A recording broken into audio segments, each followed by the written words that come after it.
Jadi jangan juga PDIP mau ngomong bahwa yang salah itu semua Jokowi. Enggak, kita semua salah. Saya sebagai orang partai politik, saya sebagai salah satu pimpinan di Nasdem, saya bilang partai politik yang paling salah. Yang mengendorse si Samsul siapa? Partai politik. Senang sekali kita kembali berjumpa sahabat Ruang Yesus di kesempatan video kali ini. Dalam kesempatan kali ini sahabat Ruang Yesus, saya ingin sedikit mengajak semua sahabat Ruang Yesus untuk sedikit realistis dan juga sedikit berlogika. Karena begini, dari setiap diksi dan juga setiap pernyataan yang memang hakikatnya mendiskreditkan Bapak Presiden Joko Widodo. Beberapa statement-statement yang disampaikan dari publik yang dituduhkan kepada Presiden Joko Widodo. Pertama, Presiden Joko Widodo itu merusak demokrasi.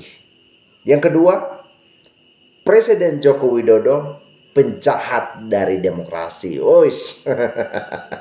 Jadi gini, sederhananya teriakan tentang Presiden Joko Widodo penjahat demokrasi, perusak demokrasi, penjarakan Presiden Joko Widodo, dan juga adili Presiden Joko Widodo. Presiden Joko Widodo itu Pinocchio, Sontoloyo, dan juga setiap kata-kata makian yang dituduhkan kepada Bapak Presiden Joko Widodo. Apakah itu gambaran dari rusaknya demokrasi kita Indonesia ini? Sekarang kita berpikir sederhana. Setiap perkataan-perkataan yang dilontarkan kepada Bapak Presiden Joko Widodo, ya, kata-kata hinaan yang disampaikan kepada Bapak Presiden Joko Widodo, bukankah itu gambaran dari rusaknya demokrasi yang dibuat? Setelah Anda berhasil merusak demokrasi Indonesia ini, lalu Anda tuduhkan kepada Bapak Presiden Joko Widodo bahwa Presiden Joko Widodo sebagai cikal bakal dari rusaknya demokrasi Indonesia. Pakai ini. Mari kita realistis. Sekarang kita simpan dulu setiap kepentingan-kepentingan kita, karena kita ada di posisi yang mungkin saja berbeda posisi politik dengan Presiden Joko Widodo. Kita simpan dulu setiap emosi sosial yang membuat kita akhirnya kita terpecah belah satu dengan yang lainnya. Sekarang sedikit saya mau menarik kita untuk melihat bagaimana keadaan di era globalisasi yang sangat serius ini. Kita sudah mengalami banyak ketertinggalan yang sangat-sangat signifikan. Seperti yang kemarin saya bahas bagaimana seputar internet. Sekarang orang bukan lagi sibuk soal internet, tapi AI. Satu belum selesai kita pelajari, satu lagi datang. Kita sibuk dengan hal yang remeh-temeh dan sia-sia menghabiskan waktu kita. Pertanyaan sederhananya begini. Demo untuk siapa? Apakah demo itu sebagai sebuah alat yang sangat produktif untuk kelangsungan di dalam hidup kebangsaan kita? Nah, ini nih. Mari kita sadar dan juga ambil haluan dengan sikap yang sangat bijak. Dukung Bapak Presiden Joko Widodo mengenai masalah undang-undang perampasan aset, di mana mahasiswa yang sekarang teriak-teriak sampai merusak pagar dari gedung DPR. Kenapa mahasiswa tidak turun untuk melakukan demo terhadap pengesahan perampasan aset yang belum disahkan? Masih banyak lagi hal-hal yang sudah diajukan oleh Bapak Presiden Joko Widodo yang sebetulnya itu untuk kepentingan mahasiswa, masyarakat sipil, dan juga untuk kepentingan kita semua. Saya berbicara dalam posisi bukan berarti karena saya influencernya Bapak Presiden Joko Widodo dibayar dan sebagainya, enggak. Tetapi mari kita mendukung setiap kebijakan yang memang baik untuk kepentingan kita. Ya, kita tidak berbicara bagaimana tentang Bapak Presiden Joko Widodo, tetapi bagi setiap siapapun sebagai kepala daerah, sebagai orang nomor satu yang memang punya kebijakan yang baik dan membangun, harus perlu kita dukung.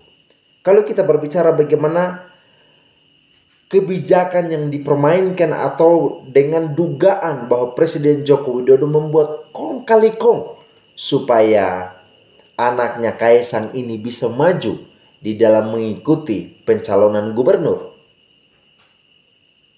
Sekali lagi saya tegaskan, itu adalah urusan atau bagian legislatif, bukan bagian Bapak Presiden Joko Widodo. Tetapi saya melihat dari sisi yang lainnya begini dan sangat sederhana.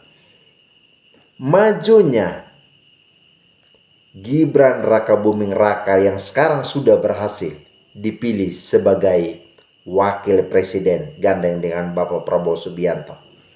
Dan kalaupun, walaupun memang sekarang tidak bisa, tapi kalaupun memang maju si Kaisang sebagai calon gubernur di Jawa Tengah, itu makin menunjukkan dugaan dan indikasi yang kuat bahwa anak muda Indonesia punya hak, peluang, dan kesempatan yang sangat besar di dalam dunia berpolitikan. Oke? Saya ingin kita perhatikan dulu beberapa slide-slide video berikut ini. Kita cek dan simak video berikut ini. Jadi jangan juga PDIP mau ngomong bahwa yang salah itu semua Jokowi. Enggak, kita semua salah. Betul, betul. Saya sebagai orang partai politik, saya sebagai salah satu pimpinan di Nasdem, saya bilang partai politik yang paling salah. Yang mengendorse si Samsul siapa? Partai politik. Lah, yang ngendorse Samsul itu kan partai politik. Bapaknya senang-senang aja di endorse. Terus Pak PDIP misalnya bilang Jokowi pengkhianat, mengkhianati PDIP. Lah kalau memang mau membenahi election ini, nggak perlu dong ribut-ribut. Jokowi nggak lagi bersama dengan PDIP, nggak perlu. Cuek aja, PDIP juga bisa kok. Kan itu harusnya. Tapi kan PDIP ribut. Kenapa Jokowi minggat dari PDIP? Kan itu adik-adikku. Dan jangan mau juga yang mahasiswa hari ini ditantang-tantangin untuk turun ke jalan, kemudian jadi korban, jangan mau. Belalah harkat martabat rakyat. Anda semua adik-adikku, anak-anakku, berdiri di depan untuk rakyat. Bukan untuk partai politik. Bukan untuk partai politik. Bukan untuk kekuasaan, nggak usah. Ada satu yang ingin saya sampaikan. Pemerintah yang absolut, terlalu absolut, dia pasti diktator. Maka kemudian harus ada oposisi. Harus ada, wajib. Kalau nggak ada oposisi, pemerintah itu jadi diktator. Maka harus ada oposisi. Tapi apa yang terjadi? Oposisi di Indonesia ini banci semua. Kenapa saya bilang banci? Orang masih melempar batu sembunyi tangan kok. Masih ngemis-ngemis kok dari pemerintah. Banci. Jadi kalau kita sekarang mau mengatakan diri kita yang paling benar, no, nggak ada yang benar hari ini. Ayo kita beresin. Dari mana dimulainya? Dari DPR. DPR ini biangnya nih, ya. Yang namanya undang-undang itu produknya dibikin oleh DPR sama pemerintah. Bukan cuma pemerintah, DPR juga. Nah, kenapa undang-undangnya semuanya DPR-nya ikut-ikut semua mengesahkan? Bansos disahkan oleh PDIP. IKN disahkan oleh PDIP. Dan seluruh partai koalisi ikut tanda tangan. Kok sekarang ribut-ribut? Kan nggak perlu. Menarik dan sangat jelas sekali dari setiap diksi yang disampaikan oleh Ibu Irma tadi. Kebijakan apa yang diterapkan di luar sepengetahuan dan juga di luar kesepakatan bersama dengan PDIP? Kebijakan apa? Jadi jangan dibuat seolah-olah Presiden Joko Widodo lah yang salah di balik semua kebijakan-kebijakan itu. Terbuai janji manis, nekat anarkis, ditolak banyak partai, salahkan Jokowi, gas LPG habis. Mantap bang, lagunya keren, lanjutkan. Istri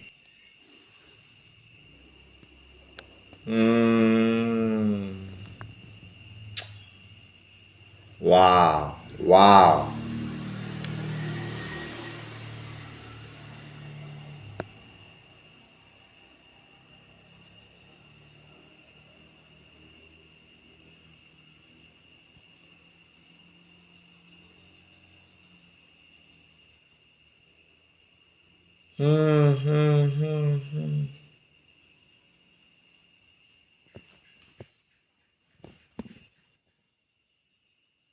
Baru paham gue.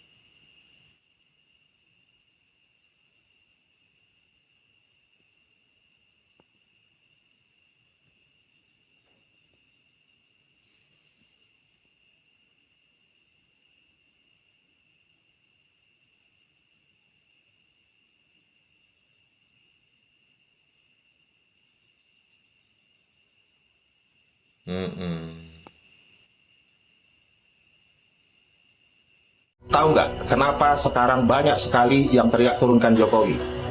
Karena kalau presiden turun sebelum masa jabatannya, maka semua kebijakan presiden bisa dianggap cacat dan dibatalkan. Lalu apa yang terjadi? Kepemilikan saham Freeport 51% bisa batal. Terus larang ekspor bahan mentah sumber daya alam atau hilirisasi bisa batal. Pemerataan infrastruktur di Indonesia Timur bisa batal. RUU perampasan aset bisa batal. RUU Omnibus Law Kesehatan bisa batal. RUU pembatasan uang kartal tidak jadi dibahas. Triliunan hutang BLBI yang akan ditagihkan oleh pemerintah bisa batal. Dedolarisasi bisa batal. Perjanjian Ambalat yang baru saja kita tanda tangani bisa batal. Padahal menurut Malaysia ada 1,9 triliun dolar Amerika minyak yang terkandung di sana. Lalu yang teriak-teriak turunkan Jokowi ini bela rakyat apa bela asing?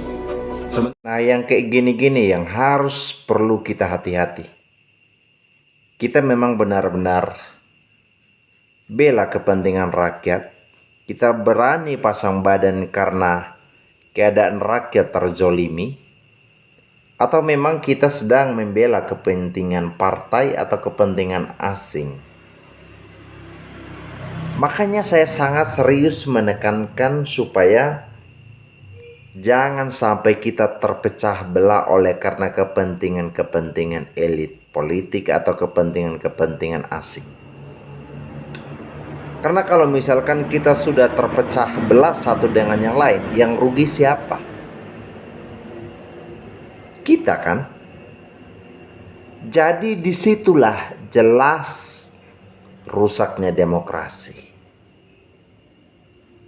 Hati-hati dengan emosi-emosi personal yang akhirnya mulai menebarkan kebencian itu kepada publik untuk kita memarahi pemimpin-pemimpin kita. Ya, saya hanya berpesan itu saja. Mari kita menjaga keutuhan di dalam kehidupan berbangsa dan bernegara. Saya kira cukup dalam video kali ini. Terima kasih semua sahabat Ruang Isu sudah menonton video ini sampai selesai. Jangan lupa like, komen, dan subscribe. Bila perlu bagikan video ini. Tetap ikuti video-video terbaru lainnya di channel YouTube Ruang Isu. Salam NKRI.